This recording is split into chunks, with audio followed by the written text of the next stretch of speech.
Hi friends, అందరికీ మీరు చూస్తున్నారు వికెట్ ట్రక్ వ్లాగ్స్. అందరూ ఎలా ఉన్నారు? మేమైతే చాలా బాగున్నాం. మీరు కూడా బాగుండాలని అయితే కోరుకుంటున్నాం. మేము కూడా బాగుండాలని మీరు కోరుకున్నట్లయితే ఖచ్చితంగా సబ్స్క్రైబ్ చేయండి. మన వీడియో లాస్ట్ వరకు అయితే చూడండి. ఇక లేట్ చేయకుండా వీడియోలోకి అయితే వెళ్ళిపోదాం. ఇప్పుడు మన నరసరావుపేటలో అన్లోడింగ్ అయితే స్టార్ట్ అయిపోయింది. ఇక్కడ బండి దగ్గర పేపర్లు అయితే పెట్టి ఉన్నాయి కదా, ఆ పేపర్లు అయితే అన్లోడింగ్ పెడతారు అనమాట. ఆ పట్టే వాళ్ళకి వచ్చేసరికి ఆ పేపర్కి 40 రూపాయలు కానీ 50 రూపాయలు కానీ అయితే ఉంటుంది. అది వాళ్ళ డిమాండ్ని బట్టి ఉంటుంది. పెద్ద పెద్ద స్టోరేజ్లు లేని వాళ్ళు ఏం చేస్తారంటే ఇట్లాంటి బ్యారెల్లో అయితే మన ఆయిల్ పట్టుకొని షాపులు అయితే పెట్టుకుంటారు. అక్కడి నుంచి వాళ్ళు డబ్బాలకు అయితే కొట్టుకుంటారు అనమాట. ఈ 15 కేజీల డబ్బాలు ఉన్నాయి కదా, అట్లా వారికి వీళ్ళందరూ లూజ్ ఆయిల్ అమ్మేవాళ్ళు ఇట్లా చిన్న చిన్న పేపర్లకు అయితే పట్టుకుంటూ ఉంటారు, పెద్ద పెద్ద స్టోరేజ్లు లేని వాళ్ళు. ఇక్కడ నుంచి అన్లోడింగ్ అయిపోయిన తర్వాత మనం వినకుండా అయితే బయలుదేరాలి. ఇప్పుడు మనం వేమెంట్ దగ్గరికి అయితే వచ్చేసాం. ఇది నర్సరావుపేటలో వేమెంట్ అనమాట. ఇక్కడ మనం వేమెంట్ వేసుకొని ఇక్కడ నుంచి అయితే బయలుదేరి వెళ్తాం. వాళ్ళు ఆల్రెడీ వేమెంట్ వేసుకుంటారు. ఎట్లా అంటే పేపాకి ఎంత ఆయిల్ వచ్చింది ఏందనేది కానీ మనకు ఆ వేమెంట్ అయితే సంబంధం ఉండదన్నమాట. మనం వేబ్రిడ్జ్ మీద లోడ్ వెహికల్ వేమెంట్ వేసుకుంటాం, ఎంటీ వెహికల్ కూడా అలానే వేమెంట్ వేసుకొని మధ్యలో వచ్చిన డిఫరెన్స్ని అయితే వాళ్ళకి చూపిస్తారు అనమాట. ఇంత ఆయిల్ అయితే మీకు దిగింది అని. కానీ వాళ్ళు ఏంటంటే పేపర్లు పట్టుకుంటారు కదా, వాళ్ళందరూ పేపర్లు మళ్ళీ అయితే చిన్న చిన్న కాటాలు ఉంటాయి వాళ్ళ దగ్గర. ఆ కాటాలు అయితే కాటాలు వేసుకుంటారు. కాటాలు వేసుకున్న తర్వాత పేపర్కి ఎంత వచ్చింది అనేది రాసుకుంటారు. అట్లా వాళ్ళైతే టోటల్ వేసుకుంటారు అనమాట. కానీ 5-10 కేజీలు అయితే సరిపోతూ ఉంటుంది. పెద్ద డిఫరెన్స్ అయితే ఏం రాదు వాళ్ళ పేమెంట్కి మన పేమెంట్కి. ఒకసారి ఏదైనా ఎలక్ట్రికల్ కాటా పేమెంట్ తేడా ఉంటే మనకే ఇబ్బంది, కానీ వాళ్ళకైతే ఇబ్బంది రాదు. ఇంక ఇదే మల్లమ్మ సెంటర్, ఇందాక మనం అన్లోడ్ చేసింది సెంటర్ అనమాట. ఇక్కడ నుంచి రైట్ తీసుకుంటే నగరికల్ అయితే వెళ్తాం. అక్కడ నుంచి పిడిగురాల హైవే అయితే తగిలింది. అక్కడ నుంచి రైట్ తీసుకుంటే హైదరాబాద్ వెళ్తాం మనం. కానీ ఈ సెంటర్లో ఇదే లెఫ్ట్ తీసుకున్నామంటే మళ్ళీ డైరెక్ట్ ఒకటే రోడ్డు చిలకలూరిపేట 20 కిలోమీటర్లు అయితే వచ్చింది ఈ సర్కిల్లో నుంచి. ఇట్లా మనం స్ట్రైట్గా అయితే వెళ్తున్నాం. ఇప్పుడు మనం వినుకోండి కదా వెళ్ళాలి నెక్స్ట్ అన్లోడింగ్ పాయింట్కి. అందుకోసమని ఇప్పుడు మనం స్ట్రైట్గా అయితే బయలుదేరుతున్నాం. ఈ ఫ్లైఓవర్ దిగిన తర్వాత ఇది మన నరసరావుపేట బస్ స్టాండ్ మీదకి అయితే బయలుదేరుతాం. అంతకుముందు ఈ ఫ్లైఓవర్ 2003లో కట్టారు. ఈ ఫ్లైఓవర్ పడకముందు ఇదంతా పెద్ద మార్కెట్ అనమాట. కింద ఇప్పుడు కూడా ఉంది కూరగాయల మార్కెట్. అది కూరగాయల మార్కెట్ చిల్లర కొట్లు, ఈ పల్లెటూరు వాళ్ళందరూ వచ్చేసి ఇక్కడికి హోల్సేల్ అని చెప్పేసి తీసుకెళ్తూ ఉంటారు ఇంట్లోకి సరుకులు. ఇకపోతే పల్లెటూరులో చిన్న చిన్న షాపులు అయితే ఉంటాయి కదా, వాళ్ళందరూ ఇక్కడికి వచ్చి హోల్సేల్గా అయితే పర్చేస్ చేసుకుంటారనమాట. చేసుకొని వాళ్ళు వెళ్తూ ఉంటారు. కానీ నర్సరావుపేటలో ఇంకొక స్పెషల్ ఏంటంటే పొద్దున 6 గంటలకే బిర్యానీ దొరికింది. అవును, వాళ్ళు 6 గంటలకి స్టార్ట్ చేస్తారు. నైట్ 12-1 గంట వరకు కూడా దొరికింది అనమాట. ఇక మొత్తం చాలా అయితే షాపులు ఉంటాయి, కానీ ఎవరికి బిజినెస్ లేదని చెప్పడానికి లేదు. అంత ఫుల్గా తింటారు. మరి పాపం నర్సరావుపేట వాళ్ళు ఇంట్లో వండుకొని తింటారో లేదో తెలియదు, కానీ మనకి అంత బిజినెస్ అయితే జరిగింది నర్సరావుపేటలో. పొద్దున 6 గంటలకి చిన్న చిన్న కిచిడి బళ్ళు, ఇక చపాతీ అండ్ దోశ అవి కూడా వాళ్ళ దగ్గర ఉంటాయి, కిచిడి వాళ్ళ దగ్గర. ఇక మనకు బండి కనుక ఊళ్ళో ఆల్ట్ అయిందంటే ఇంక మాత్రం మన రేయంబోగులు ఇంకా అదే అనమాట తినేది. ఇంకా తప్పదు, అట్లాంటి కల్చర్కి అయితే అలవాటు పడిపోతాం. కానీ ఇంకొకటి ఏంటంటే ఎన్ని బిర్యానీ హోటల్స్ అవి ఉంటాయో అన్ని హాస్పిటల్స్ కూడా ఉంటాయి. పాపం ఆ స్పెషాలిటీ ఇచ్చారు నర్సరావుపేట వాళ్ళు. ఇటు ఊరు బయట మొత్తం అన్ని హాస్పిటల్స్, రెసిడెన్సీస్ అవి అయితే ఉంటాయి. ఇది మనం ఇప్పుడు బస్ స్టాండ్ ఏరియాలో ఉన్నాం. ఈ బస్ స్టాండ్ దాటి కొంచెం ముందుకు వెళ్తే ఇప్పుడు మొత్తం పొద్దున్నే లేచి ఎంప్లాయీస్ అందరూ వాకింగ్ అయితే వస్తారనమాట. ఇక్కడ నుంచి మన వెనుకొండ బైపాస్ వరకు మొత్తం వాళ్ళే ఉంటారు. పొద్దున్నే లేచి తిరుగుతూ ఉంటారు పాపం వాళ్ళు అయితే. ఎందుకంటే రైతులు తిన్న బిర్యానీ అరగాలి కదా, తప్పదు. ఇక మనం ఇక్కడ నుంచి వెనుకొండ వెళ్ళి అక్కడ ఇప్పుడు నర్సరావుపేటలో ఎలాగైతే పేమెంట్ వేసామో అక్కడ కూడా పార్టీ అయితే వస్తాడు. అతన్ని తీసుకొని పేమెంట్ వేసుకొని పాయింట్లోకి అయితే వెళ్ళి అన్లోడ్ చేస్తాం. ఇది నర్సరావుపేట బస్ స్టాండ్. రైట్ సైడ్లో ఆర్చ్ కనపడుతుంది కదా, బస్సు బయటకు వస్తుంది అది. ఇక మనం 20 రోజులు డ్యూటీ చేసిన తర్వాత ఆ బస్సు ఎక్కితే పల్లెవేలుగు బస్సు 2 గంటలు అయితే తోలుతాడు మనోడు. ఒక చిరాకు వచ్చేసిద్ది. అదే మనం అనుకో లారీలో గంటలో వెళ్ళిపోతాం. కానీ ఇంకా వాళ్ళ బస్సు కదా పాపం, చిన్నగా నడిచిపోతూ ఉంటారు. దాంట్లో ఎక్కి కూర్చుంటే 2 గంటలు పట్టిద్ది. చిన్నగా ఇల్లు చేరితే చాలు అనిపించింది. ఇంకా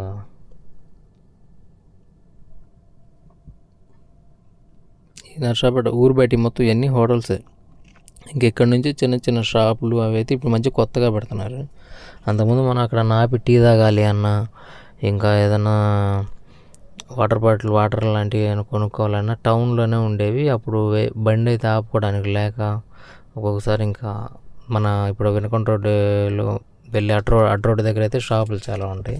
ఇంకా అక్కడికి వెళ్ళిన దాకా ఇంకా అట్లానే వెళ్ళాల్సి వచ్చేది. లేదంటే రాత్రి మనం డీజిల్ కొట్టించుకునేటప్పుడు బొంకులోనే వాటర్ అయితే పట్టి పెట్టుకోవాలి. కానీ ఇప్పుడు ఆ ఇబ్బంది లేదు. ఇంకా ఊరు బయట అన్ని చిన్న చిన్న షాపులు అయితే పడుతూ ఉన్నాయి. ఈ రైట్ సైడ్లో ఉంది కదా, ఇదంతా లాడ్జింగ్ అనమాట. ఇక్కడ నుంచి మొత్తం ఊరు బయట అన్ని హాస్పిటల్సే కట్టి పెట్టారు బాగా దిట్టంగా. ఇంకా ఇబ్బంది లేదు. ఎంత బిర్యానీ తిన్నా వెంబడే హాస్పిటల్కి అయితే వెళ్ళొచ్చు ఏదైనా ఎమర్జెన్సీ అయితే. ఇంకా గుంటూరు విజయవాడ అయితే వెళ్ళే పని లేదు. నర్సాపేట వరకు సరిపోను ఉన్నాయి హాస్పిటల్, ఇబ్బంది లేకుండా.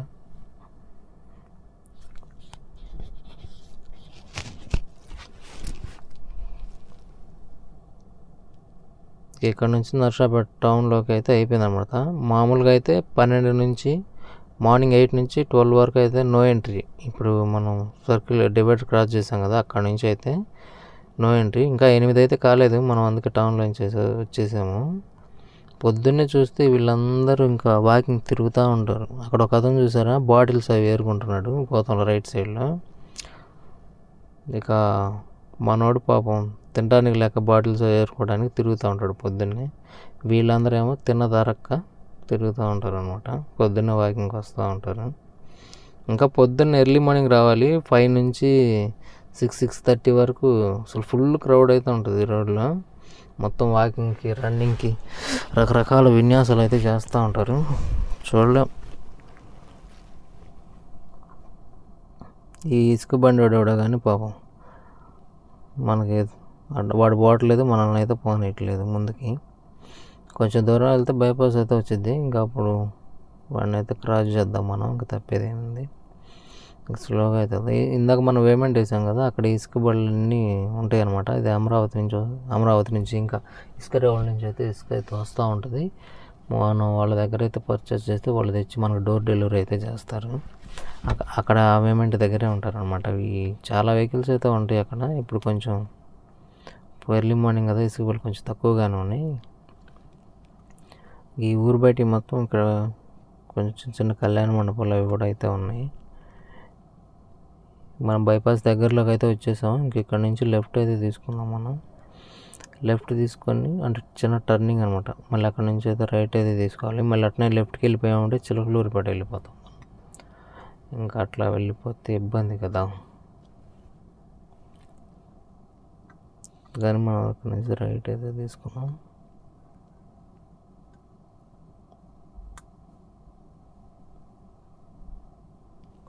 వినకొండ వెళ్ళిన తర్వాత మనకి అక్కడ అన్లోడింగ్ ఎలా ఉంటుంది ఏందనేది మొత్తం చూస్తాను. ఇట్లా మనకి పీపాలు అవి అయితే ఏం పట్టుకోరు అక్కడ మొత్తం డైరెక్ట్ బండికి అయితే పైప్ అయితే తగిలిచ్చేస్తారు. మోటార్ వేస్తే వాళ్ళ ట్యాంక్లోకి అయితే ఆయిల్ లాగేసుకుంటుంది. మనం పేమెంట్ వేసుకుంటాం కదా, మళ్ళీ ఎంటీ పేమెంట్ వేసుకుంటే మనకి ఎంత అన్లోడింగ్ అయింది ఏంటి అనేది తెలిసిపోద్ది. మనం ఇప్పుడు హైవేకి అయితే వచ్చేసాం. ఇక్కడ రైట్ తీసుకున్నాం. ఇక్కడ నుంచి స్ట్రైట్గా 25 కిలోమీటర్స్ అయితే వచ్చింది వినకొండ. ఇక్కడ నుంచి అడ్రోడ్ నుంచి అయితే 25 ఇక్కడ నుంచి అయితే 45 వస్తుంది వినకొండ. అక్కడ నుంచి ఇప్పుడు ఇందాక మీకు హైదరాబాద్ రోడ్ చూపించాను కదా, ఇది మన మల్లమ్మ సెంటర్ నుంచి రైట్కి వెళ్తే నెక్కిరికల్ నుంచి మళ్ళీ కొంచెం ముందుకు వెళ్ళినాక ఇప్పుడు మన సంతమాగులు రెడ్ రోడ్ అయితే వచ్చేసాము. ఇక్కడ నుంచి రైట్ తీసుకున్నా కూడా హైదరాబాద్ వెళ్ళొచ్చు. మిర్యాలగూడెం, పిడుగురళ్ళ, మిర్యాలగూడెం, నల్గొండ అట్లాగైతే నార్కెట్పల్లి వరకు అయితే వెళ్ళింది. అదే ఈ సర్కిల్లో లెఫ్ట్ తీసుకుంటే ఇంకా మన ఊరు వచ్చేసేది అద్దంకి. అక్కడికి రాగానే స్టీరింగ్ లెఫ్ట్ సైడ్కి తిరిగిపోతూ ఉంటుంది. మనమే ఇంకా కంట్రోల్ అనుకుంటాం. స్ట్రైట్గా అయితే వెళ్ళి అన్లోడింగ్ చేసి వస్తూ ఉంటాం. ఇవన్నీ రోడ్ సైడ్ టీ షాపులు అనమాట. నైట్ లారీ డ్రైవర్లు అందరూ ఆపుకొని టీ తాగడానికి, ఇంకా కొంతమంది కార్లు జర్నీ అయితే చేస్తుంటారు కదా, బస్సులు కూడా ఆగుతాయి. ఇంకా వాళ్ళందరూ నైట్ అయితే ఇవి చాలా ఉంటాయి అన్నమాట టీ షాపులు. ఇంకా అక్కడ టీ అవి తాగేసి ఇంకా బయలుదేరుతూ ఉంటారు. ఇది సర్కిల్లో నుంచి రైట్ తీసుకుంటే హైదరాబాదు, స్ట్రైట్గా వెళ్తే వినకొండ. ఇప్పుడు మనం అన్లోడింగ్ కదా బయలుదేరుతున్నాం, అందుకని మనం ఇప్పుడు స్ట్రైట్గా అయితే వెళ్ళాలి. ఇక్కడ నుంచి లెఫ్ట్ తీసుకుంటే ఇంకా అద్దంకి వెళ్ళిపోతాం. ఇక్కడ నుంచి 35 కిలోమీటర్లు ఉంటుంది అద్దంకి. మనం డ్యూటీ దిగినాక ఇంకా ఈరోజు ఇదే లాస్ట్ ట్రిప్ అనమాట. ఇది అయిపోయిన తర్వాత మనం డ్యూటీ దిగి ఇంటికి అయితే వెళ్ళిపోతాం. ఇంకా తర్వాత ఒక 10 రోజులు అయితే పట్టిద్ది మరలా డ్యూటీకి అయితే రావడానికి. ఈలోపు మనం అద్దెకి చుట్టుపక్కల అయితే కొన్ని చూడాల్సిన ప్లేసెస్ అయితే ఉన్నాయి, అవన్నీ మీకు చూపిస్తాను. ఇక్కడ నుంచి ఇంకా స్ట్రైట్గా అయితే వెళ్ళిపోదాం. ఇక్కడ వైట్ షర్ట్ వేసుకుని ఉన్నారు కదా, వాళ్ళు బస్ టికెట్ కలెక్టర్స్ అనమాట. ఇంకెవరైనా టికెట్ తీసుకోకుండా వేస్తే వాళ్ళకి ఫైన్ అయితే వేస్తారు. ఎప్పుడైనా ఉంటుంటారు అట్లాగా, కానీ టికెట్ తీసుకొని మనం జర్నీ అయితే చేయాలి. ఇక్కడ నుంచి స్ట్రైట్గా వెళ్దాం. ఈ ఆర్చి దాటి వెళ్ళి ఇంక ఇదంతా రోడ్డు ఫ్రీగానే ఉంటుంది. ఇప్పుడు కొంచెం వర్క్ జరుగుతుంది, సంవత్సరానికి ఒకసారన్నా వేయాలి ఈ రోడ్డు, లేకపోతే రోడ్డు వెంబట పాడైపోతూ ఉంటుంది. మరి అది ఎందుకైతే మనకి వేసిన వాడికే తెలియాలి. ఇక్కడ నుంచి స్ట్రైట్గా అయితే వెళ్ళాలి. ఇక్కడ నుంచి 25 కిలోమీటర్లు అయితే వచ్చింది మనకు అన్లోడింగ్ పాయింట్. ఒక 22 కిలోమీటర్లకు వెళ్ళగానే మనకి పేమెంట్ బ్రిడ్జ్ అయితే వస్తుంది. మిస్టర్ పర్ఫెక్ట్ అనమాట అతను. అతని దగ్గర పేమెంట్ వేయించుకొని అక్కడి నుంచి అయితే మనం బయలుదేరి వెళ్దాం. ఇక్కడ నుంచి ఈ సైడ్ కూడా కొన్ని ఇవన్నీ టీ షాపులు చిన్నవి. ఈ టీ షాపులు దండగా ఇక్కడ నుంచి ఇంకేం దొరకదు. రోడ్డు అంతా ఇట్లా చెట్లు, ఎండాకాలం కొంచెం ఫ్రీగా అనిపించిద్ది, చల్లగానే ఉంటుంది ఈ రోడ్డు అంతా. ఇట్లా ఫుల్గా చెట్లు అయితే ఉంటాయి రోడ్డు పక్కన. చూడండి, లారీ వాడు నాకు బెదిరిస్తున్నాడు, బైక్ వాడే వస్తాడు, ఏదో నాకు అట్లా తగిలే అంటుంటారు, పైకి వచ్చామంటారు, ఏదో బెదిరిస్తే చూద్దాం అసలు ఏందో వాళ్ళ బాధ. తీసేసాడు బైక్, సెటిల్మెంట్ అయిపోయినట్టుంది వాళ్ళకి. బండి కూడా బయలుదేరింది. వాడు పెప్సీ బ్యాలెట్స్ వేసుకుని వెళ్తున్నాడు. వీళ్ళకి ఏం పని పడిన ఏదో తాగి బైకుల మీద అడ్డం రావటం. పెద్ద బండి కదా మంది, మన మీదకి వచ్చేస్తారనమాట. ఇంక వాడిని ఏమంటానికి లేదు. ఎవరైనా వచ్చి చూసినా కూడా వాడు పైకి వచ్చాడంటే ఇంక మనల్ని అంటూ ఉంటారు. లారీ వాడు అంటే అంత చులకన, మరి ఏం చేస్తాం, తప్పదు. రోడ్డు అయితే ఇంక స్టార్ట్ అయింది. ఇంక వేస్తూనే ఉంటారు సంవత్సరానికి ఒకసారి. సంవత్సరంలో 6 నెలలు రోడ్డు వేస్తూనే ఉంటారు. ఈ రోడ్డు అయితే ఇంక తప్పక తిరుగుతూ ఉంటాం. వెనుకొండ దగ్గరలోకి అయితే వచ్చేసాం మనం. ఈ ఫ్లైఓవర్ దాటిన తర్వాత ఇక్కడ లెఫ్ట్ సైడ్లో ఫ్లైఓవర్ కనపడుతుంది కదా, అదంతా రైల్వే ట్రాక్ అనమాట. కర్నూలు వెళ్ళడానికి రైల్వే ట్రాక్, రోడ్డు పక్కనే రైల్వే ట్రాక్ ఉంటుంది. అయితే మనకి జర్నీ చేసేటప్పుడు ట్రైన్ వస్తే చూడడానికి అయితే వ్యూ బాగుంటుంది, కానీ ఇప్పుడు ట్రైన్ అయితే రాలేదు. నెక్స్ట్ టైం వచ్చినప్పుడు ఏదైనా వస్తే వీడియో తీసి పెడతాను మీకు ఖచ్చితంగా. ఆ ట్రైన్ అయితే కర్నూలు వెళ్ళే లైన్ అనమాట ఇది, లెఫ్ట్ సైడ్లో. ఇక్కడ నుంచి స్ట్రైట్గా వెళ్తే మనం వచ్చేసాం దగ్గరికి, బ్రిడ్జి దగ్గరికి అయితే వచ్చేసాం. ఇక్కడ పేమెంట్ వేసుకొని ఆ పార్టీకి అయితే ఫోన్ చేసాం. అతను ఇంకా నేను రానులే, మీరే పేమెంట్ వేసుకొని వచ్చేసేయండి అన్నాడు. ఇక మనం ఆ లారీ కనపడుతుంది కదా, అక్కడ లెఫ్ట్ సైడ్లో పేమెంట్ అయితే ఉంటుంది. ఇంకా మనం అక్కడికి వెళ్ళి పేమెంట్ వేసుకొని అన్లోడింగ్ పాయింట్లోకి అయితే బయలుదేరాలి. ఇంకా అక్కడ నుంచి ఇక్కడ నుంచి ఒక 2-3 కిలోమీటర్లు అయితే ఉంటుంది. అక్కడ నుంచి మనం అన్లోడింగ్ పాయింట్లోకి అయితే వెళ్ళిపోవచ్చు. ఇంకా ఇది టౌన్లో నుంచి వెళ్ళాలి. మళ్ళీ ఇంకా కొంచెం ముందుకు వెళ్ళినాకైతే ఒక సర్కిల్ అయితే వచ్చింది. ఆ సర్కిల్ నుంచి కూడా మళ్ళీ హైదరాబాద్ వెళ్ళొచ్చు. లెఫ్ట్ సైడ్ తీసుకుంటే శ్రీశైలం రోడ్ అయితే ఉంటుంది. శ్రీశైలం అండ్ కర్నూలు రోడ్ అయితే వచ్చింది. ఇక్కడ ఇదే బ్రిడ్జి. ఇక్కడైతే మనం పేమెంట్ అయితే వేసుకోవాలి. పేమెంట్ వేసుకొని ఇంకా బయలుదేరితే అన్లోడింగ్ పాయింట్లోకి అయితే వెళ్ళిపోతాం. ఇంకా మనం వెళ్ళలేక అతను వచ్చి తాళాలు తీస్తానని చెప్పాడు షాప్కి. ఇక మొత్తానికి అన్లోడింగ్ చేసుకొని బయలుదేరాలి. ఇక్కడ నుంచి అన్లోడింగ్ చేసుకుని వెళ్ళి ఇంకా డ్యూటీ దిగేద్దాం. ఇప్పటికే ఎక్కి 20 రోజులు అయితే అయింది డ్యూటీ ఎక్కి. బాగా చిరాకుగా ఉంది. ఇక ఇంటికి వెళ్ళి ఒక 10 రోజులు రెస్ట్ తీసుకుంటే మళ్ళీ ఫ్రీ అయితే అయిపోతాం అనమాట. పేమెంట్ వేసుకొని ఇంకెక్కడి నుంచి అయితే బయలుదేరాం. మొత్తానికి పేమెంట్ ఎక్కేసాం. ఇక్కడ కటింగ్ అయితే తక్కువ ఉంటుంది, అందువల్ల పేమెంట్ ఎక్కేయడానికి అంత టైం అయితే పట్టింది. పేమెంట్ అయిపోయింది. ఇంక మనం వెనుకొండ టౌన్లోకి అయితే ఎంటర్ అవుదాం. వెనుకొండ టౌన్లోకి అయితే వచ్చేసాం మనం. ఇక్కడ కొంచెం ముందుకు వెళ్తే ఇంక సర్కిల్ అయితే వస్తుంది. అక్కడ నుంచి లెఫ్ట్ సైడ్లో తీసుకుంటే శ్రీశైలం రోడ్డు. ఇవన్నీ రోడ్ అంటే హోటల్స్, చిన్న వ్యాపారాలు అయితే ఉంటాయి. ఫ్రూట్స్ అయితే బాగా ఎక్కువ దొరుకుతాయి సెంటర్లో. అక్కడ నుంచి మనం రైట్ తీసుకుంటే హైదరాబాద్ వెళ్ళిద్ది. అది ఎలా వెళ్ళిద్ది అంటే ఇందాక మనం అడ్ రోడ్లో చూసాం కదా, అక్కడ నుంచి రైట్ తీసుకుంటే మిర్యాలగూడ, పిడుగురాళ్ళ, నగరికల్ రోడ్డు, పిడుగురాళ్ళ, మిర్యాలగూడ, నల్గొండ, నార్కెట్పల్లి నుంచి లెఫ్ట్ తీసుకుంటే హైదరాబాద్ వెళ్ళింది. కానీ ఈ రూట్ అలా కాదు. ఇక్కడ నుంచి మన కారంపూడి, మాచర్ల, నాగార్జున సాగర్ మీదుగా అయితే హైదరాబాద్ వెళ్ళిద్ది అనమాట. ఆ రూట్ ఇది. కానీ మనం అక్కడ దాకా వెళ్ళే పని లేదు. కొంచెం ముందుకు వెళ్తే వినకుండా బస్ స్టాప్ అయితే వచ్చింది. ఇంకా అక్కడ నుంచి మనం రైట్ తీసుకోవాలి. కానీ అక్కడ బండి తిప్పడానికి అయితే కొంచెం ఇబ్బందిగా ఉంటుంది. కానీ ఇప్పుడు మనకు వస్తున్న సర్కిల్ కాకుండా నెక్స్ట్ సర్కిల్ నుంచి అయితే కొంచెం 1 వేలో అయితే వెళ్ళాల్సి వచ్చింది మనం. అప్పుడైతే మనకి ఈజీగా అయితే ఉంటుంది మనం అన్లోడింగ్ పాయింట్లోకి అయితే వెళ్ళడానికి. మనం రెగ్యులర్గా వచ్చే పాయింట్లు కాబట్టి ఇవి మనకి ఎటు నుంచి వెళ్తే ఎలా ఈజీగా ఉంటుందని అయితే అర్థమైద్ది అనమాట. ఈ సర్కిల్లోనే మనం ఇప్పుడు రైట్ తీసుకొని 1 వేలో అయితే వెళ్ళాలి. నెక్స్ట్ ఇంకా కొంచెం ముందుకు వెళ్తే అంటే మనం తిరిగే సర్కిల్కి వీళ్ళు ఇచ్చిన యూటర్న్ ఇచ్చిన సర్కిల్కి కొంచెం డిస్టెన్స్ అయితే ఉంటుంది. అక్కడ ఎదురుగా బస్ స్టాప్ అయితే ఉంటుంది అనమాట. ఇంకా ఆ బస్ స్టాప్లోకి వెళ్ళి మళ్ళీ రివర్స్ చేసుకుందామంటే ఒక్క బైక్ కూడా ఆగడు. బండి ఎంత పెద్ద బండి వెనక్కి వస్తుంది కదా, మరి తగిలితే ఏమన్నా అవుతుందేమో ఎవ్వరు ఆలోచించరు. దానివల్ల ఇప్పుడు మనం రాంగ్ రూట్లో వెళ్ళడానికి ఇంకా సిద్ధపడుతున్నాం. తప్పదు, కానీ మనం చేసేది కూడా రాంగే, కానీ తప్పదు కొన్ని సందర్భాల్లో. వచ్చేసాం. వీడు ఆటో అడ్డం పెట్టాడు సర్కిల్కి. ఇప్పుడు వీడు తీసిన దాకా ఆగాలి. వాడు లారీ వచ్చింది కదా అని తీయడు. జనం ఎక్కించుకున్న దాకా ఆపుకోవాలి. ఇంకా తప్పదు. చూస్తూనే ఉంటాడు కానీ ఇంకా ఆటో మాత్రం తీయడాడు. ఇప్పుడు ఎదురుగానే బస్సు వస్తే ఇబ్బంది అయిపోయింది. తీసాడు ఎట్లాగా. ఇక్కడి నుంచి రైట్ అయితే తీసుకుందాం. ఇవి వినకుండా మొత్తానికి వాటర్ సప్లై అయ్యేది ఇక్కడ నుంచి. ఈ రైట్ సైడ్లో చూస్తా చూడండి, ఇది మున్సిపల్ వాటర్ అనమాట, పంచాయతీ ఆఫీస్ ఇది.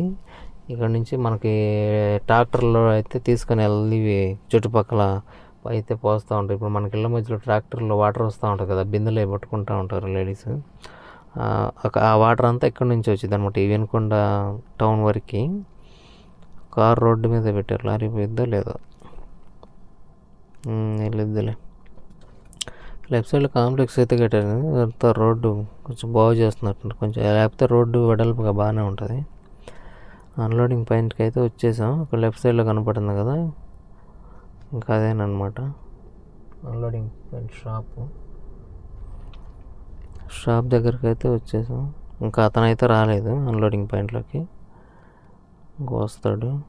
ఇక్కడైతే మనం అన్లోడింగ్ చేసి నెక్స్ట్ పాయింట్లో ఇంకా 2 పాయింట్లు అయితే అన్లోడింగ్ ఉన్నాయి, అవి చేసేద్దాం. అన్లోడింగ్ పాయింట్కి అయితే వచ్చేసాం. మనోడు మూతలు అయితే వేస్తున్నాడు.